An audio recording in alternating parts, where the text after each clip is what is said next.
প্রথম কথা হচ্ছে, ঠিক আছে মোটামুটি ভালোই নিয়েছো, এভাবে প্র্যাকটিস করতে করতে ঠিক হবে।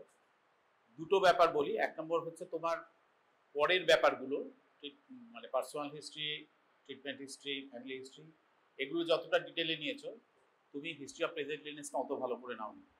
ঠিক আছে, তোমার স্ট্রেসটা হবে চিফ কমপ্লেন এবং প্রেজেন্ট ইলনেসের উপর, সেটাই আসল।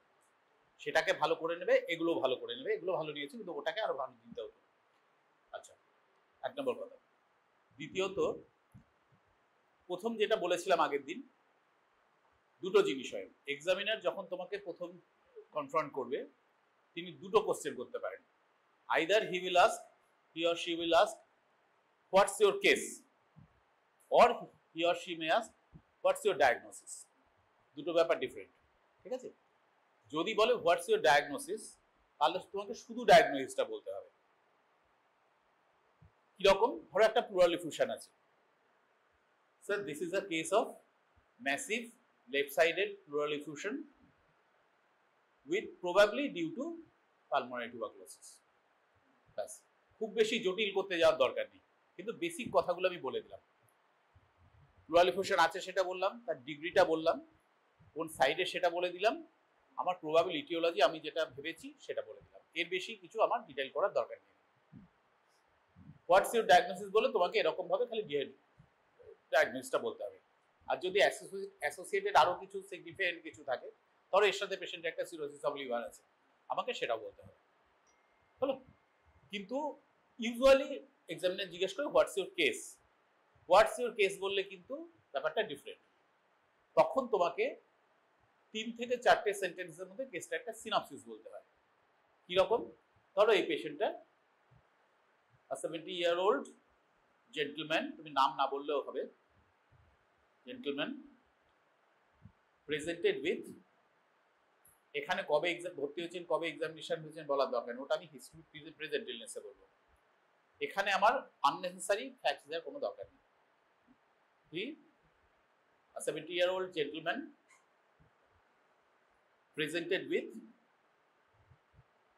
this দুটো কি তিনটে তুমি চিফ কমপ্লেন্ট বললে। presented with breathlessness, gradually aggravating breathlessness which is associated with productive or non-productive cough, যদি হিমোপ্টিসিস থাকে সেটা বলে দিলে সঙ্গে, along with intermittent fever with chill and rigor which is gradually aggravating over last 3 months।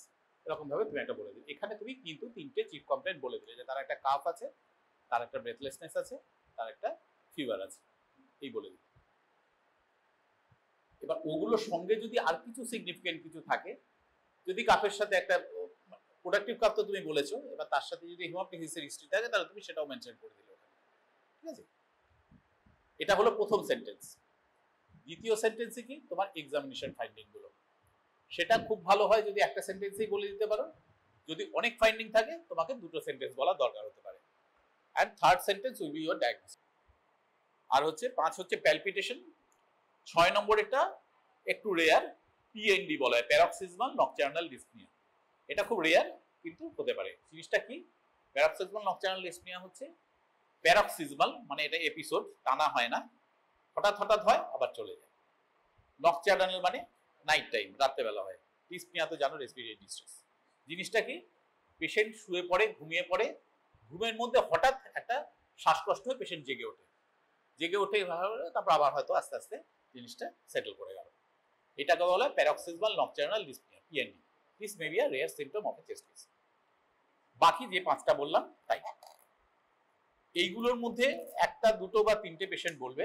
যেমন এক্ষেত্রে উনি এর মধ্যে 3টে বলেছেন। ওনার একটা রেসপিরেটরি ডিস্ট্রেস আছে, ওনার একটা কাফ আছে বোধহয় বললেন না, চেস্ট পেন একটা আছে, আর কি বললেন? হ্যাঁ, শর্টনেস অফ ব্রেথ মানে হেভিনেস, মানে ওটা সর্ট অফ পেন, একটা ডাল একিং পেন একটা দিকে হচ্ছে। তো এই 3টেই নি বলেছেন। বাকিগুলো আমাদের জিজ্ঞেস করতে হবে ওগুলো কিছু আছে কিনা, ওনার কোনো জ্বর আসছে কিনা, ওনার কোনো প্যালপিটেশন হচ্ছে কিনা, এগুলো আমাকে আলাদা করে জিজ্ঞেস করে নিতে হবে। যেগুলো উনি বলেছেন সেগুলোকে আমাকে ডিটেল করতে হবে। ডিস্ট্রেস যে হচ্ছে, একটা রেসপিরেটরি ডিস্ট্রেস হচ্ছে, সেটা কোন সময় হচ্ছে, বেশি হচ্ছে কিনা কম হচ্ছে, তারপর এই জিনিসগুলোর উপর ভিত্তি করে আমাদের স্যাররা যেটা বলতেন, আমরা যখন এমডি করতাম, আমাদের স্যাররা বলতেন যে একটা হিস্ট্রি যদি খুব মেটিকুলাসলি নেওয়া হয়, 95% কেস ওই হিস্ট্রি থেকে পেশেন্টের ডায়াগনোসিস হয়ে যায়। You need not examine the patient at all. যদি তুমি খুব ভালো করে খুঁটিয়ে হিস্ট্রিটা নিতে পারো। খুঁটিয়ে হিস্ট্রি নেওয়া মানে কিন্তু 1 ঘন্টা ধরে পেশেন্টকে গল্প করতে হবে তা নয়। তুমি যদি গোল ওরিয়েন্টেড হও, কিছু করতে করতে যত অভিজ্ঞতা হবে তত দেখবে যে হিস্ট্রি টেকিংটা একদম স্ট্রিমলাইন হয়ে যাবে। তোমাকে যখন উনি একটা কিছু বলছেন, তুমি সঙ্গে সঙ্গে তোমার মাথায় কম্পিউটারের মতো এসে যাবে এই পরপর কোশ্চেনগুলো আমার এই হবে। এইভাবে করতে গেলে তুমি দেখবে 5 মিনিটের মধ্যে তোমার হিস্ট্রি নেওয়া কমপ্লিট হয়ে যাচ্ছে এবং তার মধ্যে থেকে তুমি ডায়াগনোসিস করে ফেলতে পারছো। কারণ ধরো যখন ভবিষ্যতে প্রফেশনাল হবে, একটা চেম্বারে বসে রুগী দেখবে, তুমি একটা পেশেন্ট দেখার জন্য কতটুকু টাইম পাবে? খুব বেশি হলে 15 মিনিট আমি ধরে নিচ্ছি, 15 মিনিট 20 মিনিট। তার মধ্যে তোমাকে পেশেন্ট হিস্ট্রি নিতে হবে, এক্সামিন করতে হবে, তাকে প্রেসক্রিপশন করতে হবে, পেশেন্টের সাথে কাউন্সেলিং করতে হবে। All is completed within 20 minutes. 20 মিনিটসটা অনেক বেশি বলে, এত টাইম লোকে দেয় না, ঠিক আছে? তা সেটা যদি করতে হয় তোমাকে এখন থেকে তো তোমাকে সেরকম ভাবে ওরিয়েন্টেড হয়ে যেতে হবে। যত তুমি হিস্ট্রিটা একদম মাথার মধ্যে অঙ্কের মতো কষে ফেলবে, একটা অ্যালগরিদমের মতো করে ফেলবে, তত দেখবে তোমার তাড়াতাড়ি এফিশিয়েন্টলি তুমি করে দিতে পারবে। পরীক্ষাতে তো সুবিধা হবেই। তোমার 45 মিনিটের মধ্যে তুমি খুব বেশি হলে 10 থেকে 15 মিনিট হিস্ট্রির জন্য পাবে। তোমাকে লিখতে অন্তত, এক্সামিনেশন করতে অন্তত 15 মিনিট দিতে হবে। তারপর হিস্ট্রি লিখতে তোমার কতক্ষণ পড়ে থাকবে? 20 মিনিট পড়ে থাকবে। কাজে খুব এফিশিয়েন্টলি জিনিসটা করে নেওয়া দরকার। তো এই ধরো, তারপর ধরো কাফ। কাফ যখনই পেশেন্ট বলছে, প্রথম কথা প্রোডাক্টিভ না নন প্রোডাক্টিভ। ধরে নিলাম প্রোডাক্টিভ। প্রোডাক্টিভ কাফ হলে এক্সপেক্টোরেশনের পরিমাণটা কি রকম সারাদিনে, কিভাবে কোয়ান্টিফাই করবো? পেশেন্ট তো বলতে পারবে না 30 ml হচ্ছে কি 50 ml। আমরা সাধারণত যেটা বলি কাপে বলি। আপনার আধ কাপের মতো হবে, কোনটা বেশি? আমি 1 কাপ হবে বলে হ্যাঁ ওরকম। আমি কিন্তু সেটাই বলবো, আমি ওটাকে মানে এমএল হিসেবে বলতে, আমি about a cup full a day as stated by the patient। But history যখন তুমি লিখছো, হিস্ট্রি কিন্তু in the language of the patient. Patient যা যা বলছে তুমি সেটাকেই একটু ফিল্টার করে নিজের মতো করে গুছিয়ে লিখছো। সেখানে তুমি তোমার বক্তব্য রাখছো না কিছু। তোমার বক্তব্য হচ্ছে এক্সামিনেশন। হিস্ট্রিতে যখন যা দিচ্ছে পেশেন্ট যেভাবে বলছে সেটাকেই তোমাকে গুছিয়ে লিখতে হবে। পেশেন্ট বলছে এক্সপেক্টেশন হচ্ছে he has got a productive cough with production of about 1 cup of whitish বা opalescent বা এরকম বা greenish expectorant with occasional tinge of blood বা নেই বা উইদাউট এনি ব্লাড। এটা কখন বাড়ছে? বলছি আমি মোর ইন দ্য মর্নিং বা মোর ইন দ্য ইভিনিং, বা তুমি বলতে পারো more in lying down position. কখন লাইং ডাউন পজিশনে বেড়ে যেতে পারে? ধরো পেশেন্ট একটা ব্রঙ্কিএক্টাসিস আছে। ব্রঙ্কিএক্টাসিসে পার্টিকুলার একটা পজিশনে, যে পজিশনে সেই এফেক্টেড লোবটা উপরে থাকছে, তখন ড্রেনেজটা বেশি হবে। কাজে একটা পার্টিকুলার পজিশনে দেখবে সেখান থেকে তখন পেশেন্টের কাশিটা বেশি বেড়ে যাচ্ছে, এক্সপেক্টেশনটা বেশি হচ্ছে। তো এরকম ভাবে কোন সময়ে কাশছে, কোন রকম পজিশনে কাশছে কিনা এই ব্যাপারটা আমাকে বলতে হবে। ঠিক সেরকম ভাবেই তুমি যখন একটা পেনের কথা, চেস্ট পেনের কথা বলছো, তখন পেনের ক্যারেক্টারটা কি?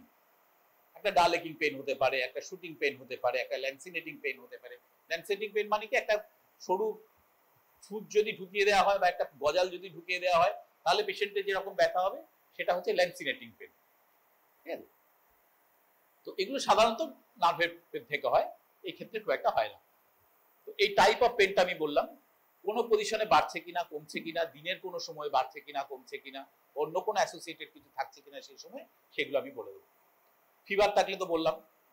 যদি প্যালপিটেশন থাকে, প্যালপিটেশনের সম্বন্ধে বেশি কিছু বলার নেই, ওই একই রকম কোন সময় বাড়ছে বা কমছে বা অ্যাসোসিয়েটেড কিছু থাকছে।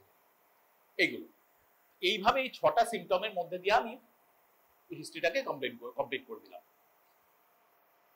যখন হিস্ট্রি অফ প্রেজেন্ট ইলনেস আমি বলছি, তখন আমাকে সঙ্গে সঙ্গে ইম্পর্টেন্ট নেগেটিভ হিস্ট্রিগুলো বলতে হবে। ইম্পর্টেন্ট নেগেটিভ হিস্ট্রি কি? পেশেন্টের কোনো হিমোপটিসিস হচ্ছে কিনা, পেশেন্টের কোনো সঙ্গে অ্যাসোসিয়েটেড কোনো জন্ডিস আছে কিনা, স্কেলিটাল কোনো পেইন আছে কিনা, এইগুলো বলবে। পা ফুলছে কিনা। পা ফোলার কথা আমি কেন বলবো? যে যদি এটা একটা ইউনিল্যাটারাল প্লুরাল এফিউশন না হয়, বাইল্যাটারাল প্লুরাল এফিউশন হয়, there is a chance of a hydrothorax.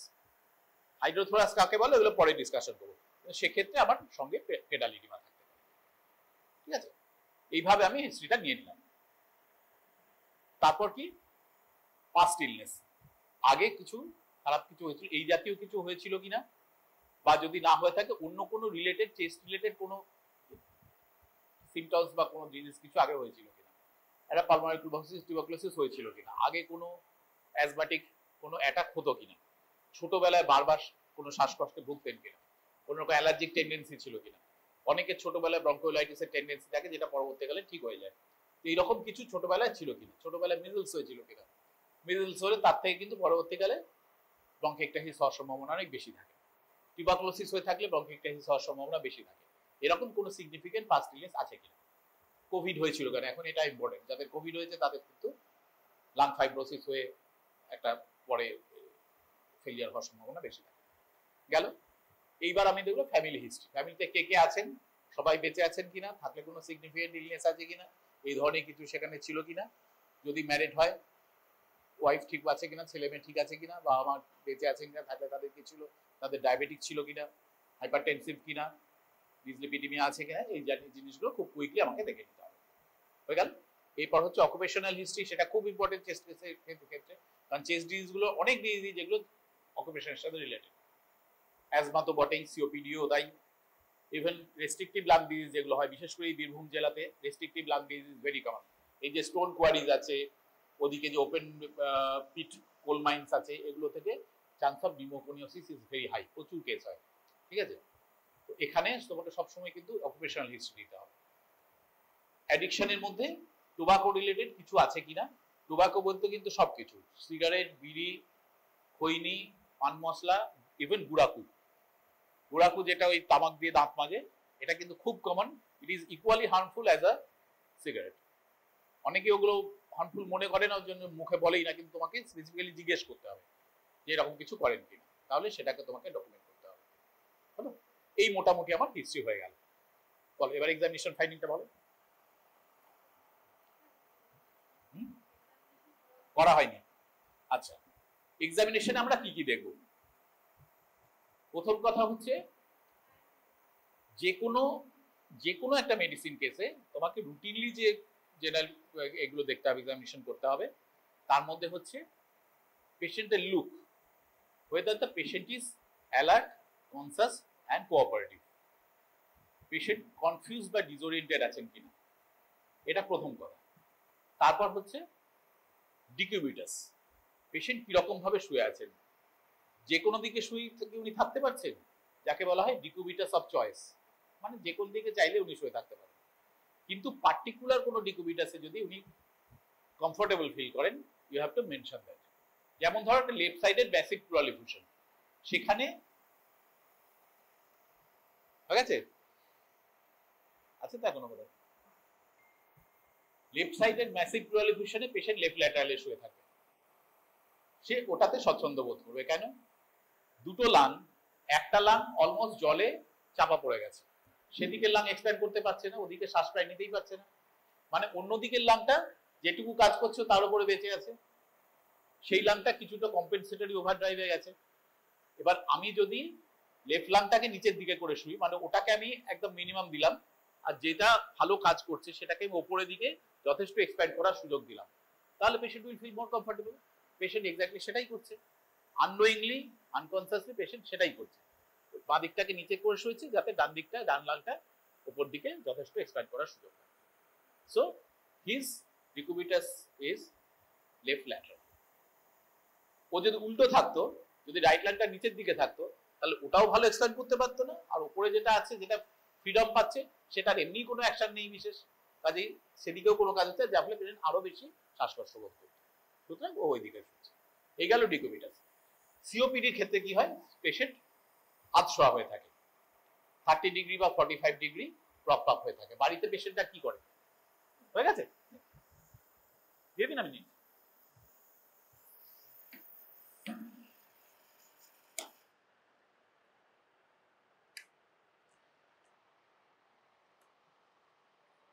COPD পেশেন্টরা বাড়িতে পিছনে বালিশ টালিশ দিয়ে মোটামুটি আধশোয়া হয়ে থাকে, কারণ কি, তাতে যেহেতু পেটের চাপটা পড়ছে না বুকের উপর, লাংস গুলো একটু বেশি এক্সপ্যান্ড করার সুযোগ পায়। আচ্ছা, এই গেল ডিকুবিটাস। তারপর কি anaemia, jaundice, cyanosis, clubbing, oedema, লিমনস, একদম এক নিঃশ্বাসে দেখতে হবে। হয়ে গেল। এরপর কি আমার ঘাড়ের তিনটে জিনিস, জুগুলাস ভেনাস প্রেশার কিরকম কি আছে, আমার কোনো আছে কিনা, লিমফ্যাডিনোপ্যাথি আছে কিনা ওইটা, আর থাইরয়েড। এই দেখেন। এরপর কি ভাইটাল সাইন্স। ভাইটাল সাইন্স মানে heart rate, respiratory rate, blood pressure, temperature and SpO2, oxygen saturation. এই পাঁচটা জিনিস তুমি দেখে নিলে এই তোমার চলে গেল জেনারেল এক্সামিনেশন।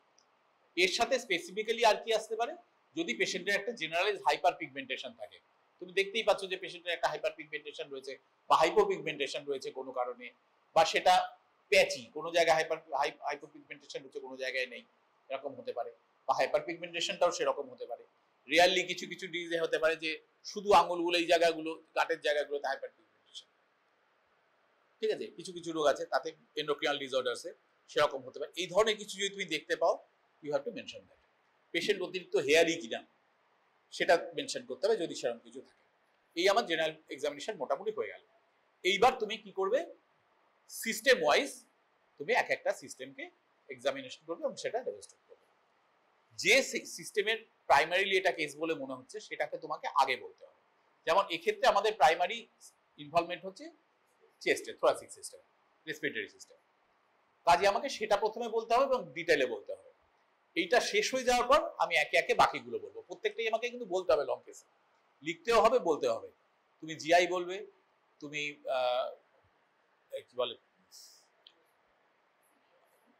সিএনএস এর এটা বলবে, সিএনএস এর মিনিমাম জাস্ট পিউপিলস কি রকম আছে, কোনো অবভিয়াস ক্রেনিয়াল নামে অ্যানোমালিজ আছে কিনা, এমনি জার্ক, তারপরে টোন পাওয়ার এগুলো কি রকম আছে কিনা, ব্লাডটার কি রকম আছে, ব্যাস এইটুকু মেনশন করলেই হয়ে গেল। কিন্তু এইটুকু তোমাকে করতে হবে। জিআই সিস্টেমে তোমাকে কোনো অর্গানোমেগালি আছে কিনা, তোমার অ্যাবডোমেনের ফিল কি রকম রয়েছে, আইপিএস ঠিকঠাক আছে কিনা, পারকাশন নোট ঠিক আছে কিনা, এই কটা কথা অন্তত 4-5 সেন্টেন্সের মধ্যে মেনশন করতে হবে। এগুলো সব অন্য সিস্টেমের, কিছু থাকতেও পারে সঙ্গে একটা দুটো, সেগুলো এর সাথে কোরিলেট করতে হবে তখন। কিন্তু তুমি মেন প্রথমেই যেটা বলবে সেটা হচ্ছে রেসপিরেটরি সিস্টেমটা। রেসপিরেটরি সিস্টেমে আমাদের কি কি বলতে হবে, যেটা ভুলবে না, you have to start from the upper respiratory tract. নাক মুখ বন্ধ করে সোজা তুমি এখানে চলে গেলে ট্র্যাকিয়া দিয়ে, সেটা কিন্তু করা চলবে না।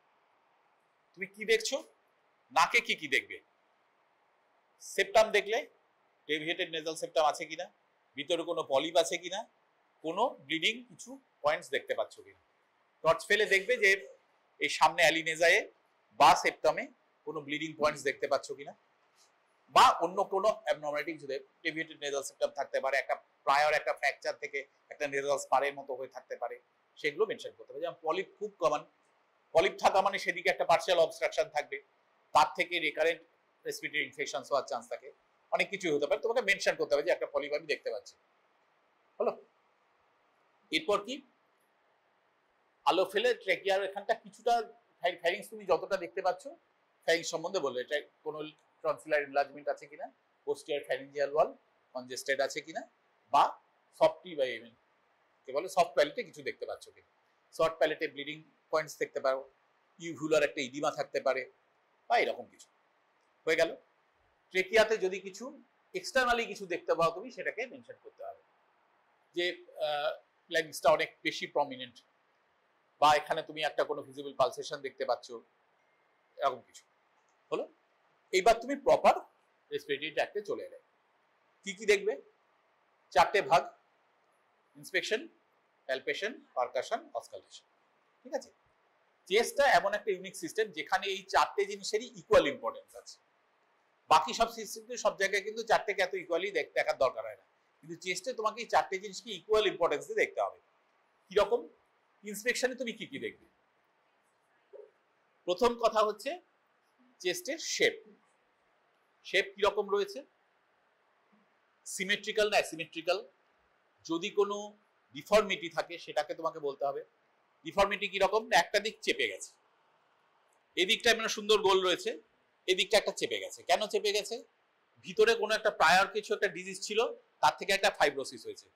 ফাইব্রোসিস হওয়ার জন্য কি হয়েছে, রিড গুলো ক্রাউডেড হয়ে গেছে, যার জন্য একটা উপর থেকে একটা চেপে যাওয়ার মতো হয়েছে। কনজেনিটালিও হতে পারে, কনজেনিটাল ডিফর্মিটি ওটা হতে পারে। জিজ্ঞেস করতে হবে আমাকে, আপনার কি জন্ম থেকে এরকম ছিল? না, পরে হয়েছে। তখন তিনি হয়তো ভলান্টিয়ার করবেন, না আমার এরকম একটা ছোটবেলায় খুব নিউমোনিয়া হয়েছিল, অনেকদিন ধরে ভুগেছিলাম, অনেকদিন ওষুধ খেতে হয়েছিল। কতদিন ওষুধ খেতে হয়েছিল? বলে 6 মাস কি 9 মাস খেয়েছিলাম। তখনই তুমি ক্লু পেয়ে গেলে যে হি হ্যাড গট পালমারি টিউবারকুলোসিস। এবার ততদিন যদি না হয়, 10 দিন 15 দিন 1 মাস ওষুধ খেতে হয়েছিল, তার মানে একটা বাজে ধরনের ব্রঙ্কোনিউমোনিয়া বা কিছু হয়েছিল যেটা সারতে অনেক টাইম লেগেছিল, হয়তো একটা কোলাপস হয়ে গেছিল লাঙের একটা কোনো পোর্শন, তার থেকে একটা চেপে গেছে। এরকম একটা কোনো ডিফর্মিটি আছে কিনা। তারপর কি কোনো অ্যাবনর্মাল হেয়ার ডিস্ট্রিবিউশন কোথাও রয়েছে কিনা, কোনো অ্যাবনর্মাল পিগমেন্টেশন রয়েছে কিনা, কোনো ভিজিবল পালসেশন রয়েছে কিনা। যদি এপেক্স বিটটা এপিক্যাল ইম্পালসটা যদি খুব হিভিং হয়, তাহলে ওখানে তুমি ওপর থেকে, পেশেন্ট যদি খুব সিকলি হয়, রোগা ভোগা লোক, তুমি ওপর থেকেই দেখতে পাবে যে পালস এখানে এপিক্যাল ইম্পালসের সময় একটা ভিজিবল পালসেশন তুমি দেখতে পাবে। এরকম কিছু আছে কিনা। আর কি পেশেন্টে কোনো গাইনোকোম্যাস্টিয়া আছে কিনা, ভেরি ইম্পর্টেন্ট। আছে অথচ তুমি মেনশন করলে না, খুব ডিসক্রেডিট, বাজে এক্সামিনার হয়ে ফেল করিয়ে দেবে একদম। ঠিক আছে, আছে কিনা।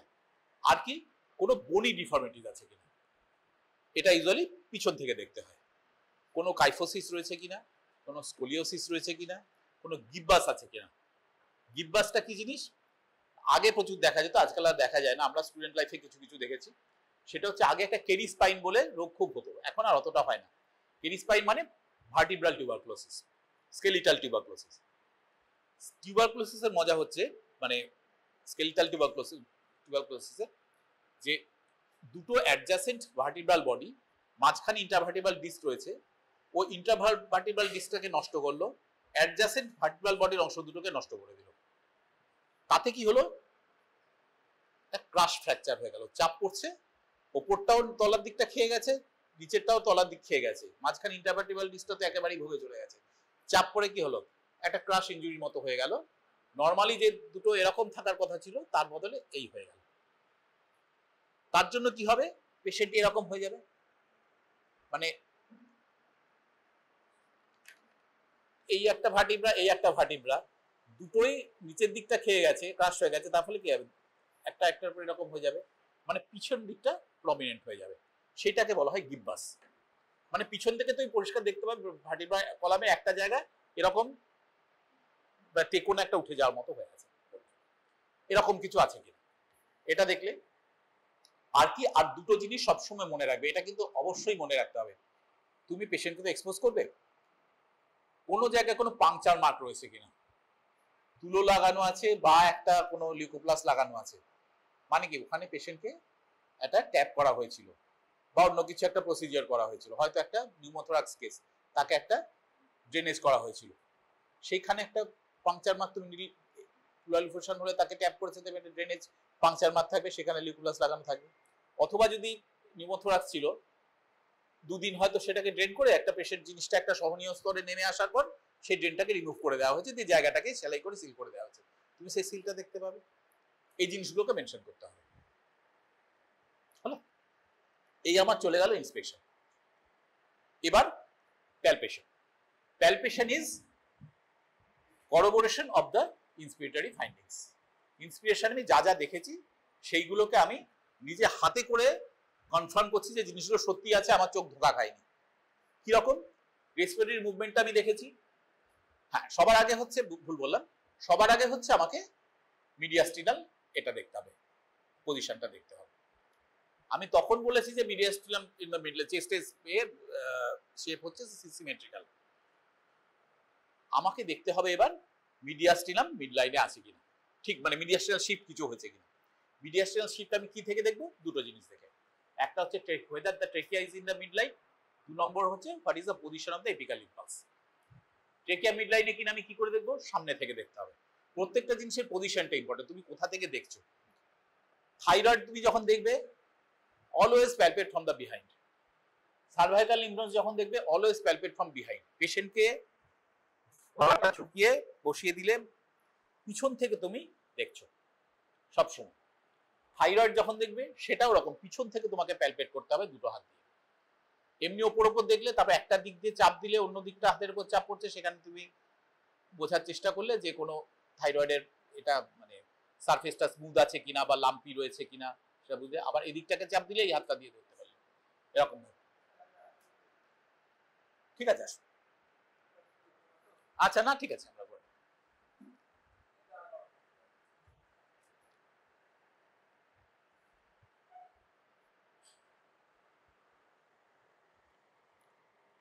তো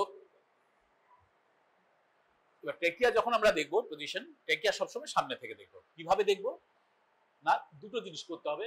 এক নম্বর হচ্ছে টেকিয়ার মিড লাইন দিয়ে এরকম করে ট্রেস করতে হবে। তুমি ট্রেস করলেই বুঝতে পারবে ওটা ঠিক মাঝখানে আছে কিনা, নাকি একটা দিকে বেঁকে গেছে। আর তার চেয়ে ভালো কি, দুটো দিকে স্টার্নাল নচের দুদিকে দুটো আঙুল দিলে, এরকম করে দুটো দিয়ে আঙুল দিলে বা দুটো দিলে, যখনই তুমি এরকম করছো তুমি পরিষ্কার বুঝতে পারবে যে এদিকটা আঙুলটা বেশি যাচ্ছে না এদিকটা আঙুলটা বেশি যাচ্ছে, দুদিকই সমানভাবে যাচ্ছে। যদি মিড লাইনে যায়, মিড লাইনে থাকে, আমি যখনই এরকম করে আঙুলটা দেবো আমি বুঝতে পারবো আমার দুটো আঙুল ইকুয়ালি ঢুকছে, মানে টেকিয়াটা ঠিক মিড লাইনে রয়েছে।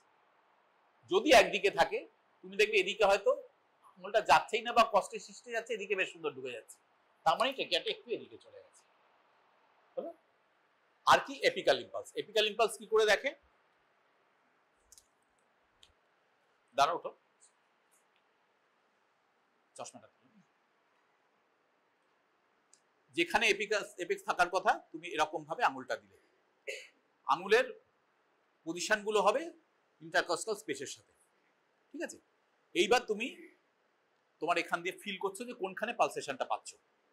যেখানে পালসেশনটা পাচ্ছ, যে আঙুলে ধরো এই আঙুল এই স্পেসে পাচ্ছি, আমি আঙুলটাকে আস্তে আস্তে গুটিয়ে এনে সেই পয়েন্টটাকে লোকালাইজ করলাম, করে ছেড়ে দিলাম, মানে আমার এখানে রয়েছে, সেখানটা আমি ভালো করে আরেকবার প্যালপেট করে দিলাম যে হ্যাঁ এইখানটাতেই রয়েছে।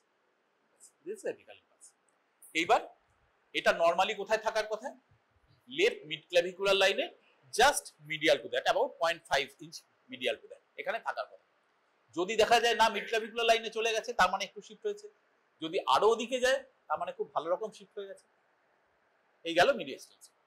এবার কি respiratory movement, whether all areas of the regions of the chest are moving with respiration and moving equally with respiration, শুধু মুভ করলেই হবে না, ইকুয়ালি মুভ করছে কিনা সেটা আমরা কি করে দেখব, সেটাও এরকম করে, এসো তোমাকে দেখে দিকে এসো,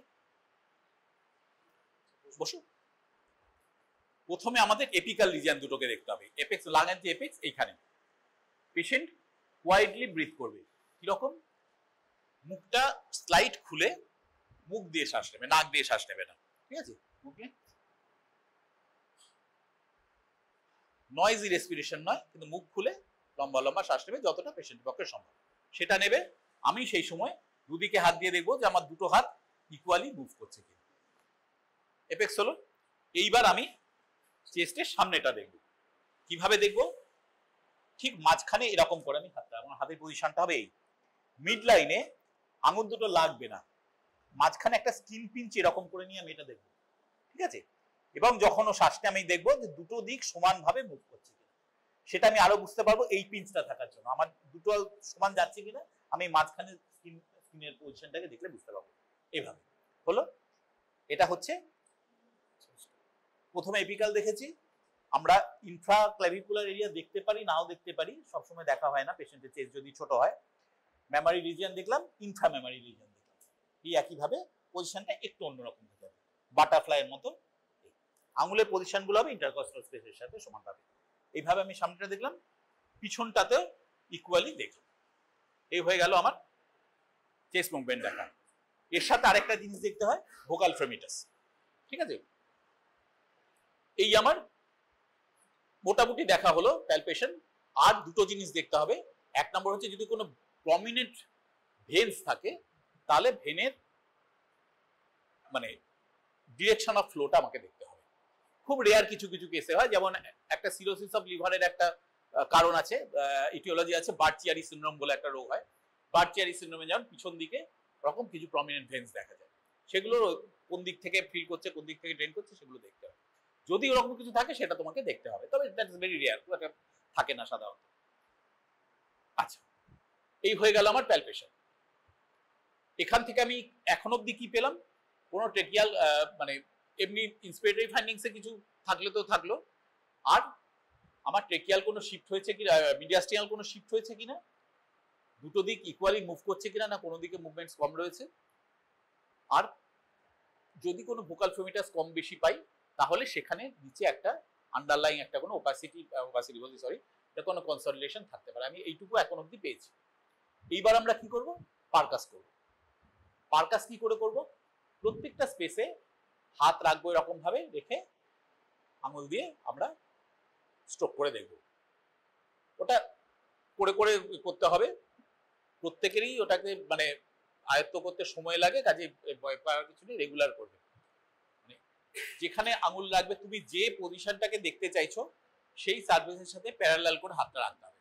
ধরো তুমি পেটের কথা বলছি, ধরো তুমি আপার মানে লিভারের লোয়ার বর্ডারটা কোথায় একটা এনলার্জ লিভার রয়েছে, হেপাটোমেগালি রয়েছে, অনেকটা নেমে এসছে, তুমি লিভারের বর্ডারটা কোথায় তুমি সেটা দেখতে চাইছো, তোমাকে সেই বর্ডারটার প্যারালাল করে আঙুলটা তুলতে হবে। তুমি এখানে রাখলে পারকাস করলে পেটে টিম্প্যানিটিক একটা সাউন্ড পেলে, আরেকটু উপরে উঠলে আবার করলে টিম্প্যানিটিক পেলে, আবার করলে এইখানে এসে তুমি হয়তো ডাল সাউন্ড পেতে শুরু করলে। তার মানে এইখানে এরকম ভাবে লিভারের বর্ডারটা স্পেসে রয়েছে। কাজে যে বর্ডারটাকে তুমি ডেলিনেট করতে চাইছো তার প্যারালালি তোমাকে করতে হবে, মানে দূর থেকে কাছে আস্তে আস্তে আসতে হবে। ঠিক আছে, এবার লাংসের মধ্যে ধরো upper border of liver dullness কোথায় আছে আমাকে দেখতে হবে। নর্মালি ফোর্থ স্পেসে, রাইট সাইডে ফোর্থ স্পেসে upper border of liver dullness পাওয়ার কথা। তা আমি নিচ থেকে পারকাস করতে করতে উঠবো, ওরে আমি ফোর্থ স্পেসে এটা পেলাম, তার মানে বুঝলাম যে হ্যাঁ আপার বর্ডার অফ লিভার ডালনেস ঠিক জায়গাতেই আছে। এবার ধরো আমি এটা সিক্স স্পেসে পেলাম, সিক্স স্পেস অবধি ডালনেস পেলাম, তারপর দেখছি পুরোটাই নিউম্যানিক মানে টিম্প্যানিটিক সাউন্ড আছে। তার মানে কি, লাংটা এক্সপ্যান্ড করেছে, লাংটা নেমে এসছে নিচে অনেকটা। কিসে হতে পারে, একটা এমফাইসিমাতে হতে পারে, লাং হাইপার ইনফ্লেটেড হয়ে আছে। তার জন্য সিক্স স্পেস অবধি দেখা যাচ্ছে তুমি লাংয়ের টিম্প্যানিটিক সাউন্ড পাচ্ছ, তার নিচে তুমি লিভারের ডালনেস। যা হোক, তো এরকম করে আঙুলটাকে, প্রথম কথা পারকাশনের কতগুলো নিয়ম আছে, এক নম্বর হচ্ছে ডিরেকশনটা, দ্বিতীয় কথা চামড়ার সাথে যেন স্নাগলি হাতটা থাকে। তুমি যখন মারবে এখানে আঙুলটাকে চেষ্টা করবে সোজা রাখতে, ভেঙে এরকম করে মারলে ব্যথাও লাগবে, আওয়াজও হবে না। আঙুল এই সোজা করে এই গাঁটের ওপর মারতে হবে, মাঝখানে নয়, জয়েন্ট গুলোর উপর তুমি পারকাস করবে। এটা থেকে যে সাউন্ডটা হবে সেই সাউন্ডটা যে সূক্ষ্ম যে পিচের যে তফাৎটা সেটা আস্তে আস্তে কানে সেট হবে, তার থেকে বুঝতে পারবে। পেটটা করলে একরকম আওয়াজ পাবে, যদি করো একেবারেই ডালনেস পাবে। এইগুলো করতে করতে কানের তফাৎটা বুঝতে পারবে। হলো, তা পারকাস করে আমরা কি কি পাবো, মেইনলি দুটো জিনিস, কোনোখানে নিচে ডালনেস রয়েছে কিনা, নাকি পুরোটাই যেমন নর্মাল এয়ারে যেরকম টিম্প্যানিটিক সাউন্ড পাওয়ার কথা সেটাই পাচ্ছি কিনা। যদি ডালনেস পাই সেক্ষেত্রে আমাকে কি করতে হবে, আমাকে শিফটিং ডালনেস আছে কিনা দেখতে হবে।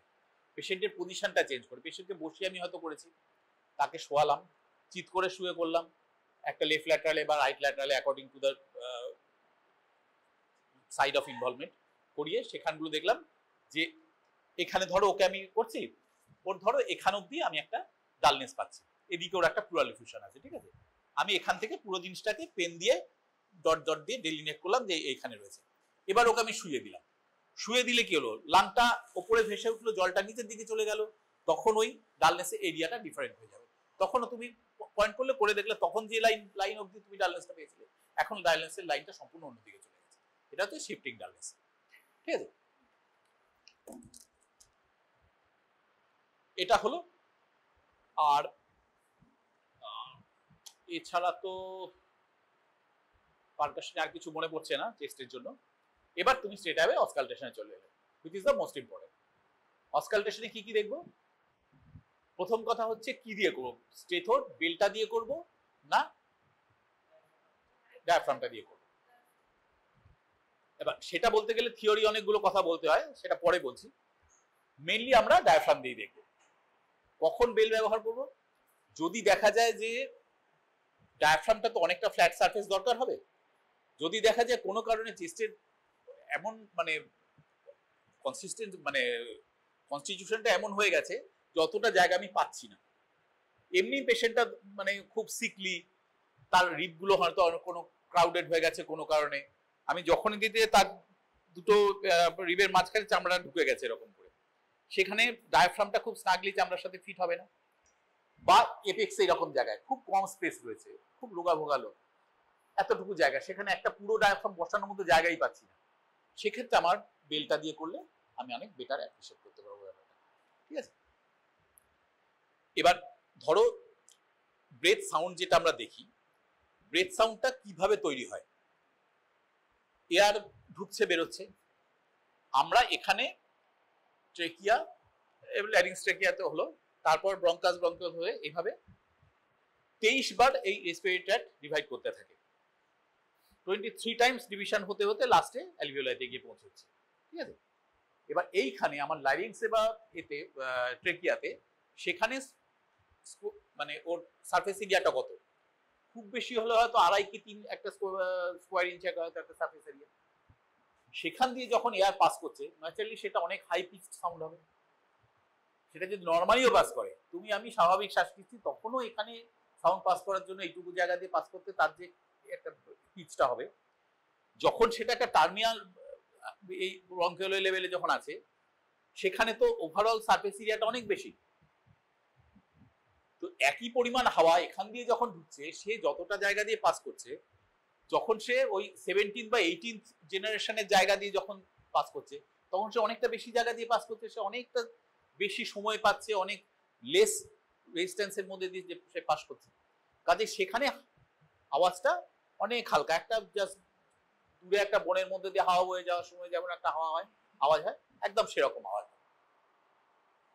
সেই জন্য আমি যখন নিচে লাংসের উপর যখন শুনবো, তখন সেখানে আমি ওই রকম একটা হালকা ব্লোয়িং সাউন্ড পাবো, that is vesicular breath sound.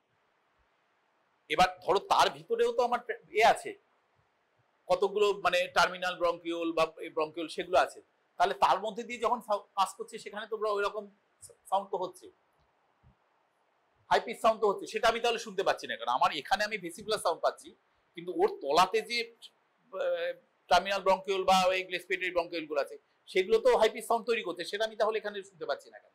কারণ ওভারলাইং যে লাংয়ের অ্যালভিওলাই গুলো আছে, তারা ওটাকে মাস্ক করে দিচ্ছে। কেমন? এবার ব্রেথ সাউন্ড হচ্ছে 3 রকম, একটা হচ্ছে ভেসিকুলার, যেটা সবসময় আমরা শুনতে পাই, 2 নম্বর হচ্ছে ব্রঙ্কিয়াল, আর একটা হচ্ছে ব্রঙ্কোভেসিকুলার। ঠিক আছে, ব্রঙ্কোভেসিকুলার খুব কম ক্ষেত্রেই পাওয়া যায়, ওটা অতটা ইম্পর্টেন্ট নয় অ্যাপ্রিশিয়েট করা, কিন্তু ব্রঙ্কিয়াল ব্রেথ সাউন্ডটা বুঝতে হবে। ব্রঙ্কিয়াল ব্রেথ সাউন্ড কি করে চিনবে? বাংলা ট্র্যাকিয়ার উপর শোনো, ট্র্যাকিয়াতে যেরকম সাউন্ড পাচ্ছ, তুমি তোমার রুমমেটেরটা শোনো, তোমার রুমমেট তোমার শুনো, একদম যেরকম হাওয়াটা আওয়াজ হচ্ছে, that is bronchial breath sound. এবার এই ব্রঙ্কিয়াল ব্রেথ সাউন্ডটা এখানে হচ্ছে, এখানে হচ্ছে, এখানেও হচ্ছে, কিন্তু আমরা শুনতে পাচ্ছি, আমরা ভেসিকুলার শুনতে পাচ্ছি। কারণ কি না, ওপরে আমার অ্যালভিওলাইতে ভর্তি, অ্যালভিওলাইয়ের মধ্যে দিয়ে হাওয়া পাস করছে, তো ভেসিকুলার ব্রেথ সাউন্ড হচ্ছে, সেগুলোতে ওই ব্রঙ্কিয়াল ব্রেথ সাউন্ডগুলো চাপা পড়ে যাচ্ছে। এইবার ধরো তোমার একটা নিউমোনিয়া হয়েছে, একটা কনসলিডেশন হয়েছে, বা একটা ব্রঙ্কো নিউমোনিয়া হয়েছে, তখন কি হচ্ছে? বা একটা ফাইব্রোসিস হয়েছে কোনো কারণে, একটা লং কন্টিনিউড কোনো একটা জিনিস, তাতে তোমার ওই অ্যালভিওলার ওই এরিয়াগুলো ফাইব্রোসিস হয়ে গেছে, তখন কি হচ্ছে? ওই যে নিচের রেসপিরেটরি ব্রঙ্কিয়াল, টার্মিনাল ব্রঙ্কিয়াল গুলো, তার উপরে যে অ্যালভিওলাস গুলো ছিল, সেগুলো আর এখন এয়ারি প্যাসেজ নেই, সেগুলো তো সলিড হয়ে গেছে, সেখানে এক্সুডেট জমে বা কনসলিডেট হয়ে সেগুলো সলিড জিনিস হয়ে গেছে, বা ফাইব্রোসিস হয়ে সলিড হয়ে গেছে। তখন এবার ক্লাস 10-এ ফিজিক্স মনে করো, হাওয়াটা তখন সলিড মিডিয়াম পেয়ে অনেক ভালোভাবে চলে আসছে, তখন এই ভিতরে যে ব্রঙ্কিয়াল ব্রেথ সাউন্ডগুলো ছিল, যেগুলো আমরা নর্মাল সময় দেখতে পাই না, সেগুলো তখন ডিরেক্ট ট্রান্সমিটেড হয়ে চলে আসছে, তখন তুমি ওই ব্রঙ্কিয়াল ব্রেথ সাউন্ডটা শুনতে পাচ্ছ।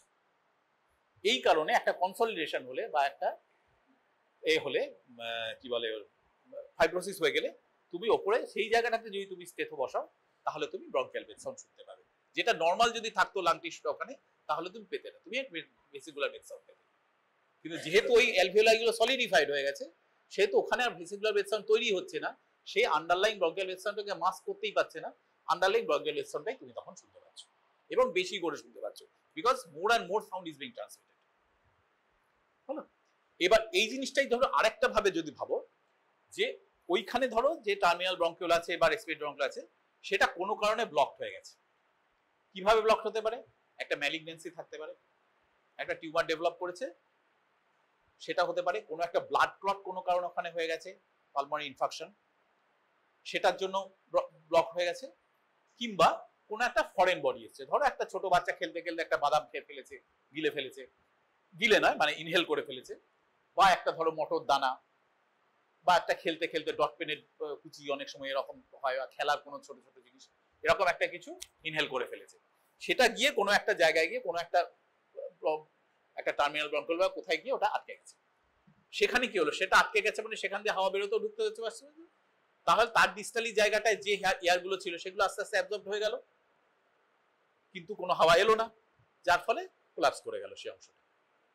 সেটা একটা ছোট এতটুকু পোর্শন হতে পারে, এত বড় জায়গায় একটা হতে পারে, depending on the airway being block. তো সেই জায়গাটা কোলাপস করে গেল আস্তে আস্তে, কারণ ভিতরে হাওয়াটা সব আস্তে আস্তে অ্যাবজর্ব হয়ে গেল, ওটা ব্লক হয়ে গেল। এবার এই জিনিসটার উপরে যে এটাও তাহলে একটা সলিড জিনিস, আমার নিউমোনিয়া হয়ে যেটা হয়েছিল সেটাও একটা সলিড জিনিস, আর এই ব্লক হয়ে গিয়ে যেটা হলো সেটাও একটা সলিড জিনিস লাগে। কিন্তু এখানের সাথে ওটার তফাৎটা কি হবে? ওখানে হাওয়া যেমনকার আসতো আসতো সেটা আমি ট্রান্সমিটেড হয়ে পেয়ে যেতাম ব্রঙ্কাল বেথ সাউন্ডটা, এখানে হাওয়াটা আসছেই না, হাওয়াটা ব্লক হয়ে গেছে। ফলে এখানে তুমি সাউন্ড পাবে কিন্তু তার ইন্টেন্সিটি হবে অনেক অনেক কম। ব্রেথ সাউন্ড এখানে তুমি প্রায় শুনতেই পাবে না, পেলে হয়তো একটা ব্রঙ্কাল টাইপের পাবে, কিন্তু সেটা খুব কম। এবার দুটো সাইডে সমান আছে কিনা দেখার মানে কিভাবে সমান দেখবো? আমরা যেমন ভাবে প্যালপেট করেছি রেসপিরেটরি মুভমেন্ট দেখার জন্য, ঠিক সেইভাবেই আমি অসকালটেশন করবো। দুটো এপেক্সে দেখবো, দুটো মেমারি এরিয়াতে দেখবো, দুটো ইনফ্রামেমারি এরিয়াতে দেখবো, পিছনে ওপরে মানে সুপ্রাস্ক্যাপুলার এরিয়াতে দুদিকে দেখবো, তারপর ইন্টারস্ক্যাপুলার এরিয়াতে দেখবো মাঝের জন্য, মিডল পোর্শনের জন্য, আর ইনফ্রাস্ক্যাপুলার এরিয়াতে দেখবো। এখানে কি করব? অ্যান্টেরিয়র অ্যাক্সিলারি এরিয়াতে, পোস্টেরিয়র অ্যাক্সিলারি এরিয়াতে, আর মিডল এরিয়াতে, তিনটে। প্রত্যেকটাই কিন্তু দুদিকে সাইমালটেনিয়াসলি কম্পেয়ার করতে করতে যেতে হবে। এদিকে তিনবার দেখে নিলে, ওদিকে তিনবার দেখে নিলে, যেটা আমরা অনেক সময় করি ওপিডিতে, that should not be followed. সবসময় তুমি এখানে দেখলে, এখানে দেখলে, এখানে দেখলে, এখানে দেখলে, এখানে দেখলে, এখানে দেখলে, এভাবে কম্পেয়ার করতে করতে পুরোটা দেখতে হবে। এরপর তুমি আরেকটা জিনিস কি করবে? ভোকাল রেজোন্যান্স দেখবে। ভোকাল রেজোন্যান্স কিরকম? পেশেন্টকে বলবে 3-3 বলুন বা 1-1 বলুন, এরকম কিছু একটা বলুন। সেই সাউন্ডটা তুমি নর্মালি ওইটা যেরকম পাওয়ার কথা তুমি সেটা দুদিকে ইকুয়াল পাচ্ছ কিনা, বেশি পাচ্ছ কিনা, এক নম্বর বেশি পাচ্ছ কিনা বুঝবে কি করে? নর্মাল কিছু লোকের শুনলে তবেই বুঝবে যে কখন ওটা বেশি আসছে। নিজেদের মধ্যে প্র্যাকটিস করবে, চেস্ট কিন্তু সবসময় নিজেদের মধ্যে প্র্যাকটিস করতে হবে। যত নিজেরা প্র্যাকটিস করবে তত তুমি নর্মালটা জানবে। তুমি ওরটা প্র্যাকটিস করবে, ও তোমারটা প্র্যাকটিস করছে, মানে নর্মাল কিরকম সেটা তুমি জানতে পারবে। পরে যখন তুমি একটা পেশেন্টের দেখতে হবে তখন তুমি বুঝতে পারবে যে হ্যাঁ এটা বেশি বা এটা কম। এই কানটা সেট না হলে কিন্তু বুঝতে পারবে না, ঠিক আছে? এইভাবে ভোকাল রেজোন্যান্স দেখলে দুদিকে ইকুয়াল কিনা, কম আছে কিনা বা বেশি আছে কিনা। আর দুটো স্পেশাল জিনিস দেখতে হয় থাকলে, সেটা হচ্ছে একটাকে বলা হয় ইগোফোনি, আরেকটা টার্ম আছে হুইসপারিং পেক্টোরিলোকুই। এগুলো খুব রেয়ারলি পাওয়া যায়, থিওরিটিক্যালি অনেকটা, তাহলে এক্সামিনার অনেক সময় জিজ্ঞেস করতে পারে তুমি জানো ইগোফোনি কাকে বলে? এই কেসে তুমি ইগোফোনি এক্সপেক্ট করছো? ইগোফোনি কি? একটা প্লুরাল এফিউশন রয়েছে, জল জমে আছে, তার ঠিক উপরে কোলাপস লাংটা রয়েছে, ইন্টারফেস যেটা সেটাতে তো লাং টিস্যুটা একটু কম্প্রেসড হয়ে আছে, ওই জায়গাটাতে একটা ব্রঙ্কিয়াল বেথ সাউন্ডের মতো পাওয়া যায়। যেহেতু একটু কম্প্রেসড লাং টিস্যু রয়েছে ওখানে, ওই জায়গাটাতে তুমি যদি পার্টিকুলার ওই জায়গাটাতে স্টেথো বসিয়ে থাকো, তাহলে ওইখানে তুমি একটা ছোট্ট এরিয়া ব্রঙ্কিয়াল বেথ সাউন্ড পাবে, দ্যাট ইজ কল্ড ইগোফোনি। এটা এলিসিট করা খুব মুশকিল, অত টিপিক্যাল ফাইন্ডিং আজকাল পাওয়া যায় না। আগের দিন আমরা যে কেসটা দেখছিলাম সেটা আমরা তো এক্সামিনেশন করতে পারলাম না, তো ওই পেশেন্টটা খুব ভালো ফাইন্ডিংস ছিল। তোমরা কি দেখেছিলে তারপর পেশেন্ট এসে? দেখেছিলে? ওই রকম কেসগুলো দেখ পেলে না, পরে নিজেরা এসে এসে দেখে নেবে, মানে একসাথে 2-3 জনের বেশি আসবে না, তাহলে পেশেন্ট ইরিটেবল হয়ে যায়। পেশেন্টটাকে আমি ছেড়ে দিলাম তার কারণ হচ্ছে একে তোমরা পরে দেখো, এ যদি নন কোঅপারেটিভ হয়ে যায় তাহলে তুমি পরে দেখতে পাবে না। ছেড়ে দিলাম, পরে নিজেরা এসে এসে দেখো। আমার মনে হয় না এর খুব বিরাট কিছু ফাইন্ডিংস আছে, কিন্তু তাহলেও দেখবে একসাথে 2-3 জনের বেশি আসবে না, তাহলে পেশেন্ট ইরিটেটেড হয়ে যায়, তখন আর দেখতে দেয় না। তো এটা। আর হুইসপারিং পেক্টোরিলোকুই কি? পেশেন্টকে একটা ফিস ফিস করে কথা বলতে হবে। তুমি এটা খুব হালকা করে কিছু একটা বলুন, বলুন বলুন বলুন গাছ গাছ ও করে, বা নিজের নামটা হয়তো ছোট বললো, আমার নাম জয়ন্ত, আপনি ফিস ফিস করে নিজের নামটা বারবার বলুন। বলছি এটা তুমি নর্মালি এখানে স্টেথো বসালে তুমি শুনতে পাবে না, তার কারণ ওর এ দিয়ে মানে ট্রেকিয়া ল্যারিংস থেকে ভিতরে সাউন্ড একটা আসবে, কিন্তু সেটা আমার উপর থেকে অ্যালভিওলার গুলো ভেসিকুলার বেথ সাউন্ড ওটাকে মাস্ক করে দিচ্ছে। কিন্তু যখন একটা কনসলিডেশন থাকবে বা কোনো কারণে একটা সলিডিফিকেশন থাকবে, একটা ফাইব্রোসিস হয়ে যাবে, কিছু হয়েছে, সেক্ষেত্রে ওই একই প্রিন্সিপালে সেই সাউন্ডটা ট্রান্সমিটেড হয়ে যাবে, যার ফলে তুমি ও ফিস ফিস করছে কিন্তু ওই পরিষ্কার শুনতে পাবে যে ও জয়ন্ত বলছে। নর্মালি ওর বুকে যে ও যে জয়ন্ত জয়ন্ত বলে আমি বলছি কিছু শুনতেই পাবো না, কিছু আওয়াজই পাবো না। কিন্তু ওর যদি চেস্ট ইনফেকশন থাকে বা আই মিন কনসোলিডেশন থাকে বা ব্রঙ্কোলমোনিয়া একটা থাকে বা একটা ম্যাসিভ ফাইব্রোসিস থাকে, ও যে ফিস ফিস করছে আমি কিন্তু এখানে বসে পরিষ্কার শুনতে পাবো, মনে হয় আমার কানের কাছেও জয়ন্ত জয়ন্ত বলছে। ঠিক আছে, এই ফাইন্ডিংস গুলো পেলে খুব ভালো, পেলে পেলে বলতে হবে, না হলে অ্যাটলিস্ট থিওরিটিক্যালি জেনে রাখতে হবে, এক্সামিনার জিজ্ঞেস করলে বলতে হবে। এই হয়ে গেল তোমার এক্সামিনেশন।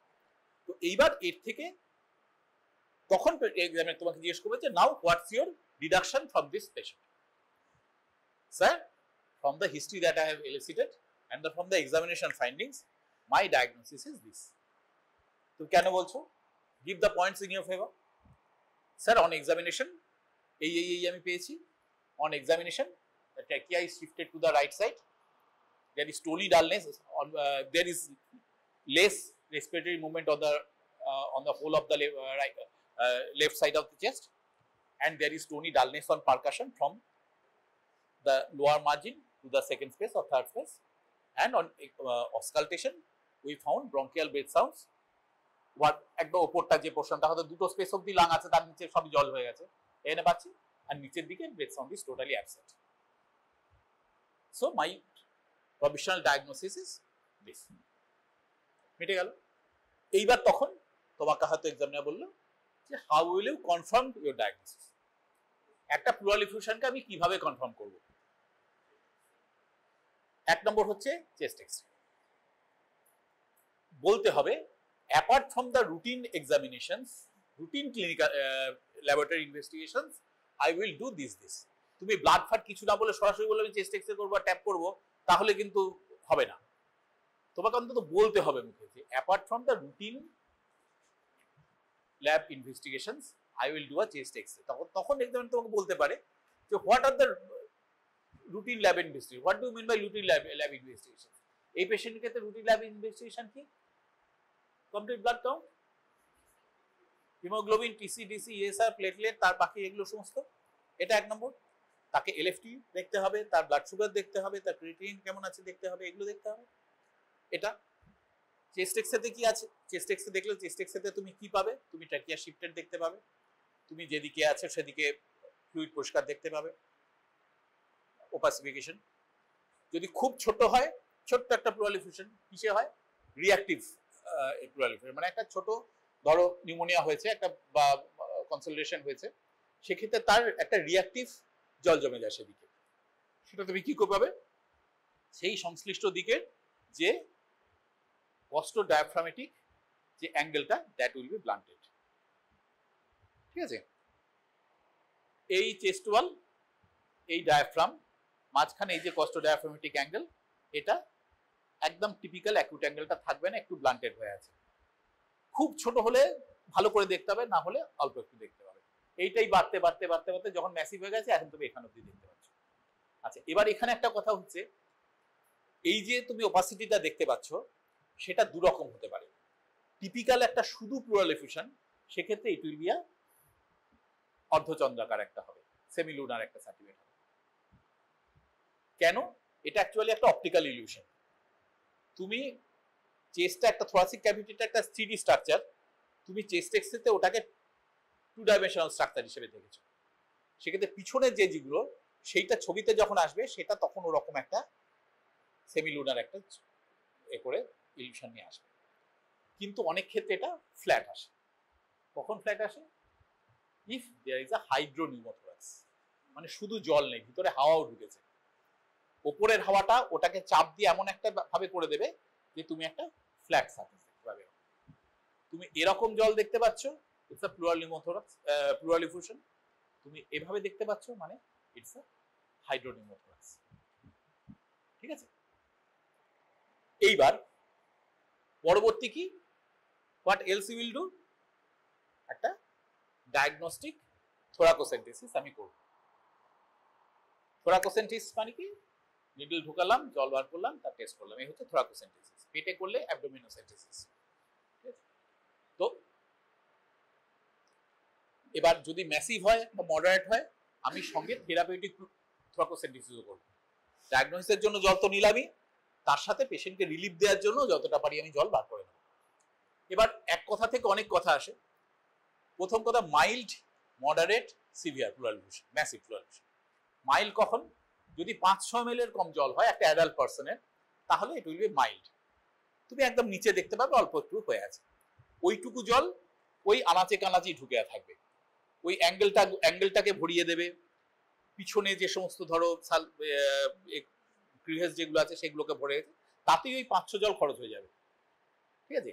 মডারেট মানে এই ধরো 4 কি 5 স্পেস অব্দি সেটা চলে এসছে, সেটা হচ্ছে 500 থেকে 1500 ml, 500 to 1500 ml যদি ফ্লুইড ভিতরে থাকে, সেটা that will give rise to moderate pleural effusion. যদি 1500 এর বেশি হয় তখন that is a massive pleural effusion. সেটা তোমার সেকেন্ড স্পেস অব্দি চলে আসতে পারে বা পুরোটাই ওভাসিফাই হয়ে যেতে পারে। হ্যালো, এইবার এর থেকে এই কথাটা আসে যে তুমি ট্যাপ করার সময় কতটা ট্যাপ করবে। ডায়াগনস্টিক ট্যাপের জন্য আমাকে মিনিমাম 200 ml ফ্লুইড নিতে হবে, minimum 200 ml। Ideally you should take 500 ml। কেন? তুমি ট্যাপে কি কি জিনিস টেস্ট করবে? রুটিনলি যেগুলো টেস্ট করা হয় সেটা হচ্ছে cell type, cell count, protein, sugar, আর এখন এলডিএইচটাও রুটিনলি দেখা হয় বেশিরভাগ, LDH and ADA. ADH adenosine deaminase, সেটা টিউবারকুলোসিসের জন্য লাগে। তো এইবার আর ম্যালিগন্যান্ট সেলস অফকোর্স। এবার ম্যালিগন্যান্ট সেলস বুঝতে তুমি কি করে পারবে? তুমি যে ফ্লুইডটা নিয়েছো, ল্যাবে ওরা কি করবে? ল্যাবে প্যাথোলজিস্ট ওটাকে সেন্ট্রিফিউজ করবে। সেন্ট্রিফিউজ করে যে এটা পাওয়া যাবে, প্রেসিপিটেট যেটা পাওয়া যাবে, সেইটা থেকে স্মিয়ার করে দেখা হবে যে ওর মধ্যে কোনো ম্যালিগন্যান্ট সেল বা মেসোথেলিয়াল সেল দেখতে পাচ্ছি না। সেইটার জন্য minimum 500 ml fluid is required for an adequate gain of precipitate. এই জন্য 500 ml ফ্লুইড লাগে। ঠিক আছে? একটা প্লুরাল এফিউশন রেডিওলজিক্যালি ডিটেক্টেড হতে মিনিমাম 200 ml ফ্লুইড থাকা দরকার। 200 ml এর নিচে যদি ফ্লুইড থাকে ভিতরে, তাহলে ওই যে তুমি কস্টোডায়াফ্রাগমেটিক অ্যাঙ্গেল ব্লান্টেড হতে শুরু করছে, ওই জিনিসটা 200 ml অন্তত ফ্লুইড না হলে ওটা হবে না। সেক্ষেত্রে তুমি রেডিওলজিক্যালি এক্সরে থেকে দেখতে পাবে না। এবার অনেক সময় হয় যে আমরা একটা আলট্রাসোনোগ্রাম করতে পাঠিয়েছি অ্যাবডোমেনের অন্য কোনো কারণে, এবার সেটা দেখে সোনোলজিস্ট আমাকে এটাও নিচে একটা স্টার দিয়ে কমেন্ট করে দিয়েছেন, there is mild pleural effusion on both sides. ওটা উনি ইউএসজি তে দেখতে পেয়েছেন, আর ইউএসজি তে আরো অনেক ছোট ভলিউমও দেখতে পাবে, উনি দেখতে পেয়েছেন, ওটা কমেন্ট করে দিয়েছেন। কিন্তু আমি চেস্ট এক্সরে তো ওটা দেখতে পাইনি। তার কারণ কি? ওটা 200 ml এর কম ফ্লুইড আছে। ঠিক আছে? এবার এই ফ্লুইডটা আমার ট্যাপ করার কোনো দরকার নেই, অত কম ফ্লুইড আমার বার করার কোনো দরকার নেই। ওটা ওষুধ যদি প্রপার ট্রিটমেন্ট হয়, ওটা এমনি আস্তে আস্তে শুকিয়ে যাবে। আচ্ছা, একটু খালি অনেক অন্য কথায় চলে এলাম। এবার যদি আমরা এই প্লুরাল যে থোরাকোসেন্টিসিস আমরা যেটা করছি, এইটা থেকে আমরা কিভাবে ডায়াগনোসিসে আমাদের হেল্প হবে, তার আগে অন্য একটা কথা বলে নিতে হয়। সেটা হচ্ছে হোয়াট ইজ হাইড্রোথোরাক্স। হাইড্রোথোরাক্স কি বলতে গেলে তার আগের কথাটা হচ্ছে কজেস অফ প্লুরাল এফিউশন। তোমাদের এরপরে কোনো ক্লাস আছে কি? নেই তো? ঠিক আছে, একদম মিনিট 15 মধ্যে ছেড়ে দিচ্ছি। কজের মধ্যে ইটিওলজি কমন কি কি? যখনই তোমাকে কোনো একটা জিনিসের ইটিওলজি জিজ্ঞেস করা হবে, সেটা শুধু পরীক্ষার জন্য নয়, প্র্যাকটিক্যাল পেশাগত জীবনের জন্য সবসময় তোমাকে একটা জিনিসের 4-5টা কমনেস্ট কারণ মাথার মধ্যে রাখতে হবে। ধরো একটা প্লুরাল এফিউশন আছে, প্লুরাল এফিউশনের কমন কজ কি? তোমাকে 1, 2, 3, 4, 5টা কজ মাথাতে রাখতে হবে। এক্সামিনে জিজ্ঞেস করলেও মুখস্থের মধ্যে পুরো করে ওই 5টা কজ একদম বমি করে দেওয়ার মতো বলে দিতে হবে। কি কি? পালমোনারি টিউবারকুলোসিস আমাদের দেশে কমনেস্ট কারণ। 2, লোবার নিউমোনিয়া আর bronchopneumonia, which is the commonest cause world wide. শুধু আমার দেশ ধরলে পালমোনারি টিউবারকুলোসিস, কিন্তু সারা পৃথিবীর জনসংখ্যা যদি ধরতে হয় তাহলে acute lobar pneumonia or bronchopneumonia, that is the commonest cause. 3 number কি? Very very important, bronchogenic carcinoma. 4 number কি? Pulmonary infection. এই আর এর সাথে আর কি কি কারণ হতে পারে যেগুলো অতটা ইম্পর্টেন্ট নয়, সেগুলো হচ্ছে তোমার যদি নিচে কোনো অ্যাম্বিক লিভার অ্যাবসেস থাকে তার থেকে রিঅ্যাক্টিভ হতে পারে, যদি এদিকে লেফট সাইডে কোনো অ্যাকুট প্যানক্রিয়াটাইটিস হতে পারে তার থেকে রিঅ্যাক্টিভ হয়ে লেফট সাইডের একটা প্লুরাল এফিউশন হতে পারে, যেগুলো connective tissue disorder, SLE, systemic lupus erythematosus বা রিউমাটয়েড আর্থ্রাইটিস, বা ধরো হার্ট রিলেটেড কতগুলো ডিজিজ আছে যেমন কনস্ট্রিকটিভ পেরিকার্ডাইটিস, প্লুরাল এফিউশন, এইগুলো থেকেও হতে পারে, but these are rare causes. আচ্ছা, এই হয়ে গেল আমার প্লুরাল এফিউশনের কজ। কমনেস বললে ওই প্রথম চারটে যা বললাম তাই, tuberculosis, bronchopneumonia, malignant bronchogenic carcinoma and pulmonary infection, এই চারটে হচ্ছে কমনেস কারণ। হয়ে গেল। এইবার বাইল্যাটারাল কখন হবে? এগুলো তো ইউনিল্যাটারাল সাধারণত। বাইল্যাটারাল কখন হবে? দেয়ার আর সাম সিস্টেমিক কজেস যেখান থেকে জেনারেলাইজড ইডিমা হয় মানুষের শরীরে, that involves both plural spaces also. এক্ষেত্রে বাইল্যাটারাল প্লুরাল এফিউশন হবে। কি কি? এখানেও 4-5টা কজ আছে যেগুলো একদম মানে মুখস্থ রাখতে হবে, মানে ঘুমিয়েও যেন বলে দিতে পারে। 1 নম্বর হচ্ছে হার্ট রিলেটেড কজ, কি? Congestive cardiac failure. 2 নম্বর কি? Kidney related cause, nephrotic syndrome, acute glomerulonephritis, acute or chronic kidney disease বা রেনাল ফেলিয়ার যেটাকে আগে বলতো। হলো। 3 নম্বর কি? Liver related causes, cirrhosis of liver, alcoholic liver disease, যেটা তখন বললাম বার্চিয়ারি সিনড্রোম। এটা রিলেটিভলি রেয়ার, আর বেশি নয়, আগে বলা উচিত নয়, কিন্তু cirrhosis of liver and alcoholic liver disease 3 নম্বরে গেল। 4 নম্বর কি? Hypoalbuminaemia, hypoalbuminaemia due to nutritional causes.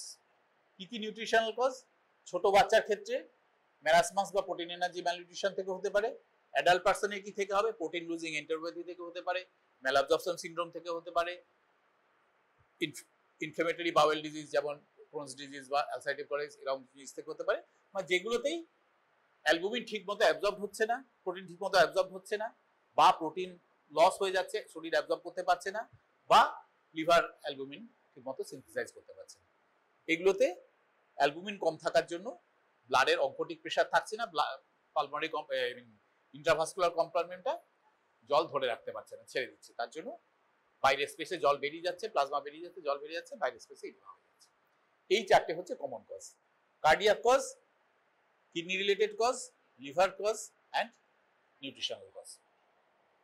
এই কারণগুলোতে এর সাথে আরো কতগুলো আছে রিলেটিভলি রেয়ার, সেটা হচ্ছে কনস্ট্রিকটিভ পেরিকার্ডিটিস হতে পারে, পেরিকার্ডিয়াল ইনফিউশন হতে পারে, হাইপার সেন্সিটিভিটি থেকে হতে পারে অ্যাঞ্জিওনিউরোটিক ইডিমা, বা ওই জাতীয় স্টিভেন জনসন সিনড্রোম জাতীয় সিভিয়ার অ্যালার্জিক রিঅ্যাকশন যেগুলো হয় এরকম কিছু থেকে হতে পারে, সেগুলো অতটাই এ নয়।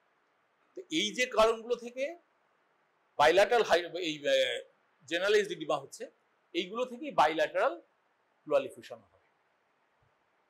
ঠিক আছে? এইটাকে বলা হয় হাইড্রোথোরাক্স।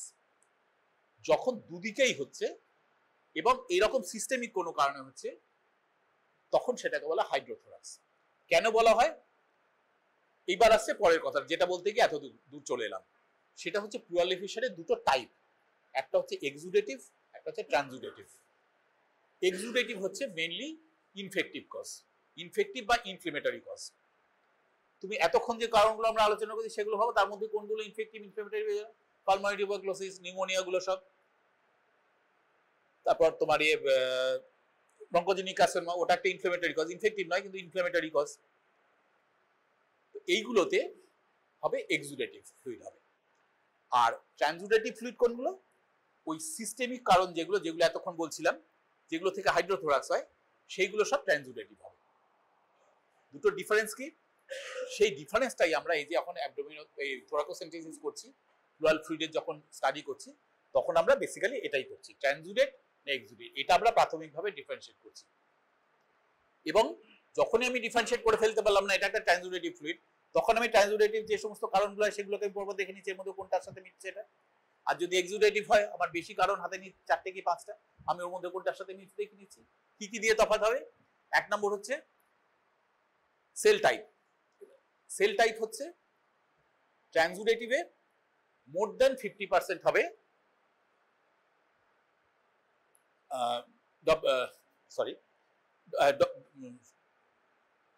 সেলের নাম্বার, সেল কাউন্ট হবে 1000-এর কম পার কিউবিক মিলিমিটার, তাহলে এটা হচ্ছে ট্রানজুডেটিভ। আর যদি সেল বেশি হয়, 1000-এর বেশি হয়, তাহলে it goes in favour of executive type. এবার যদি এক্সিকিউটিভ হয় সেক্ষেত্রে তার সেলের টাইপ কি? যদি মোর দ্যান 50% পলিমরফিক হয়, মানে নিউট্রোফিলিক হয়, তাহলে সেটা নিউমোনিয়া বা বজ্ঞ নিউমোনিয়া হওয়ার চান্স বেশি। আর যদি মোর দ্যান 50% লিম্ফোসাইটিক হয়, তাহলে সেটা আইদার টিউবারকুলোসিস অর ম্যালিগন্যান্সি। এর সাথে ম্যালিগন্যান্সিতে আমি আরেকটা কি জিনিস পাবো, আইল গেট ম্যালিগন্যান্ট সেলস, অথবা আমি একটা সিগনিফিকেন্ট নাম্বার অফ মেসোথেলিয়াল সেলস পেতে পারি। এই গেল সেলের ব্যাপার। আর কি, হ্যাঁ, এর সাথে আরবিসিও দেখা হয় অনেক সময়।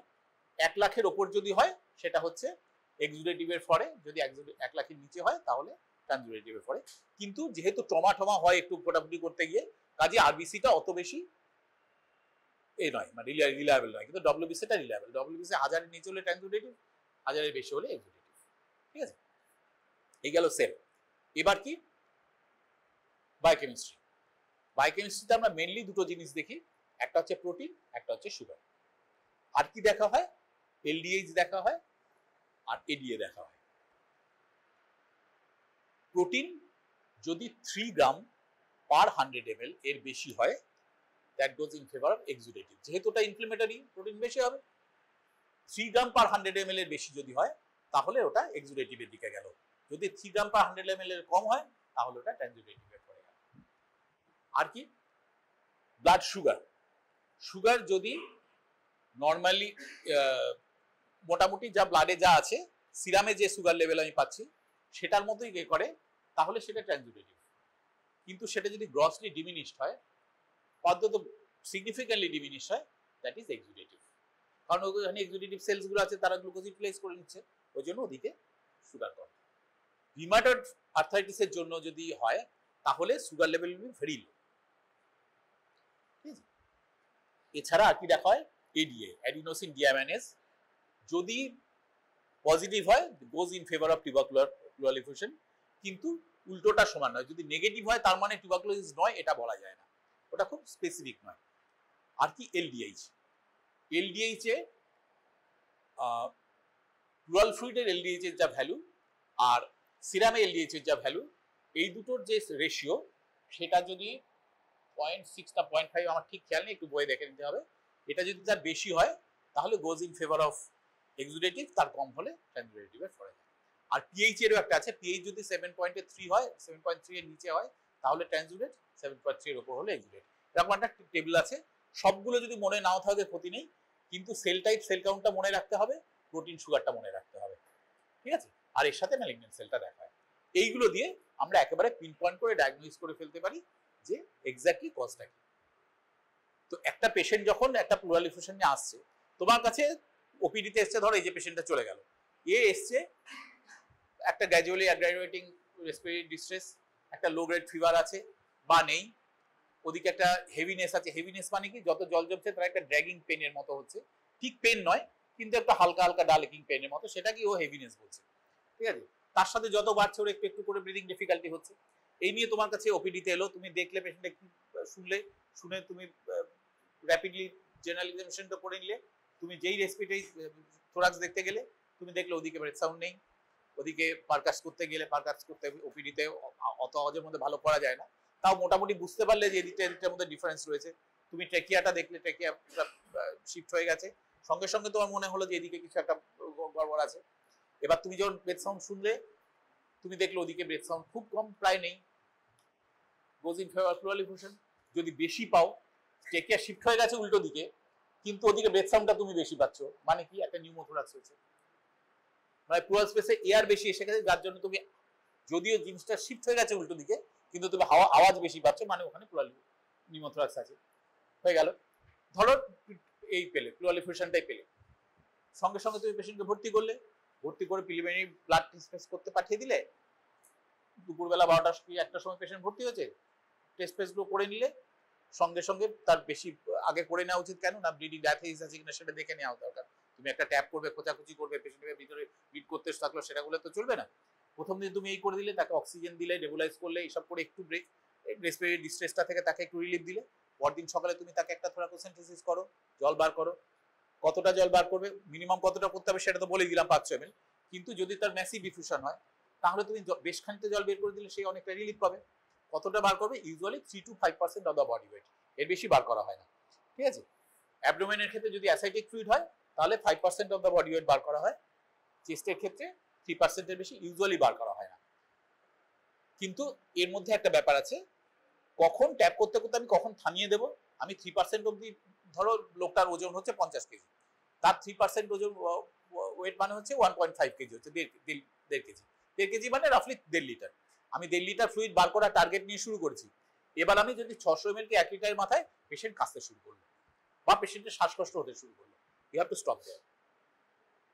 কাশতে শুরু করছে কেন? জল যখন টেনে নেওয়া হচ্ছে আস্তে আস্তে তো নিচে লাংটা গুটিয়ে একদম এই হয়ে আছে। যখনই তুমি জল বার করে নিচ্ছ, নেগেটিভ সাকশন তৈরি হচ্ছে আস্তে আস্তে, লাংয়ের কিছু পোর্শন আস্তে আস্তে আবার এক্সপ্যান্ড করছে। সেই এক্সপ্যান্ড করতে গিয়ে যে ব্লাড ভেসেল গুলো কোলাপসড হয়েছিল, ব্লাড ভেসেল সাডেনলি খুলে গেল, একটা ব্লিডিং শুরু হয়ে যেতে পারে ভিতরে। সেই ব্লিডিং যখনই হবে সঙ্গে সঙ্গে অ্যালভিওলার ইরিটেশনে পেশেন্ট কাশতে শুরু করবে। That is an ominous sign. যখনই দেখবে পেশেন্ট কাশতে শুরু হয়েছে বা পেশেন্টের শ্বাসকষ্ট হচ্ছে, you have to stop then and there. ঠিক আছে, যদি সেরকম কিছু না হয় তাহলে তোমার টার্গেট হচ্ছে 1.5 লিটার, তুমি 1.5 লিটার জল বার করে ভালো করে সেটাকে সিল করে বন্ধ করে দিবে। এই জল তুমি টেস্ট করলে, তুমি সকাল 10টার সময় তুমি ইন্টার্ন বা হাউস স্টাফ তুমি 10টায় টানবে, সেই রিপোর্ট আস্তে আস্তে তুমি 2-2:30, তোমার যদি খুব ভালো ডিপার্টমেন্ট হয় তোমাকে 1:30-2টোর মধ্যে রিপোর্ট দিয়ে দিল, না হলে অন্তত বিকেল 4-5টার মধ্যে রিপোর্ট দিয়ে দিল, তুমি তোমার ডায়াগনোসিস মোটামুটি কমপ্লিট হয়ে গেল। তুমি যদি তোমার টিউবারকুলোসিস মনে হয় তুমি পরদিন সকালে এটিডি স্টার্ট করে দাও।